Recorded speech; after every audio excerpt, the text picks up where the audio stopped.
Have you ever looked at a massive concrete bridge or a towering skyscraper and just wondered how it stays up? We're surrounded by these incredible structures. Well, today we're going to peel back the concrete skin to find the hidden skeleton that gives them their unbelievable strength. Right? You see these colossal concrete bridges and you just think, wow, that thing is solid as a rock. But here's the thing. Concrete, all by itself, has a massive critical weakness. So what's the secret? What's the invisible engineering trick that lets it span huge distances and carry incredible weight? Okay, let's dive into it. The secret isn't just one material. It's actually a perfect partnership, a team-up where two different materials cover for each other's weaknesses.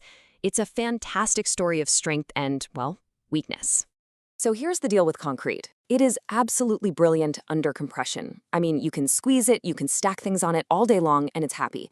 But the moment you try to pull it apart, what engineers call tension, it cracks almost instantly. That right there is its Achilles heel. So what's the solution? Oh, it's genius. It's so simple. You give the concrete a skeleton. You embed these steel reinforcement bars, you've probably heard them called rebar, inside the concrete before it hardens. You see, steel is the polar opposite of concrete. It is incredibly strong when you pull on it. And when you put them together, you get a super material, something way stronger than either one could ever be on its own. So how does this actually work on a construction site? Well, to really get a handle on this entire complex skeleton, we're going to zoom way in. We're going to look at one single, absolutely critical piece of the system, just one bone. And here it is. This is called a stirrup. Now, the best way to think of it is like a rib cage for a concrete beam. It wraps around the main steel bars that run the length of the beam. It holds them perfectly in place, and, this is key, it fights off forces that try to slice or cut through the beam. Those are called shear forces. It's a pretty small piece, but man, it has a massive job to do. And just like in a real skeleton, not all the ribs are the same. For a simple beam that doesn't have a lot of stress, you might use what's called a two-leg stirrup. It's just one loop of steel. But for parts of a bridge that are under way more stress, engineers will call for a four-leg stirrup. That's basically two stirrups locked together to provide double the strength. The design is tailored to the exact forces it needs to resist. Now, what's so fascinating about all this is that none of it is guesswork, not a single bit. Every single piece of that steel skeleton is meticulously, painstakingly planned out before a single piece of steel is even cut. And this is the master plan. It's called the Bar Bending Schedule, or BBS for short. You can think of it as the ultimate recipe book for the steel skeleton. It tells the construction crew the exact shape, the exact length, the precise bend angles, and the total number of every single bar needed for the entire project. And you know, this isn't some new idea. This whole process is so critical for safety that it's been standardized for decades. Just look at this quote from the Indian Standard from way back in 1963. The goal was to unify and rationalize the whole process. Why? To make sure every single building, every bridge is built safely and consistently. This is about removing any chance for error where lives are on the line. And the level of detail is just incredible. I mean, check this out. When you physically bend a steel bar, the metal actually stretches a tiny bit on the outside of the bend. These standards account for that with super precise formulas. So for a 90-degree bend in a 12-millimeter bar, the standard tells you to deduct exactly 2 times the diameter, that's 24 millimeters, from your total cutting length to get it perfect. Every single type of bend has its own specific rule. So the big question is, how does an engineer on a job site actually turn a drawing on a piece of paper into a physical, perfectly shaped piece of steel? Well, it all comes down to a really clear mathematical process.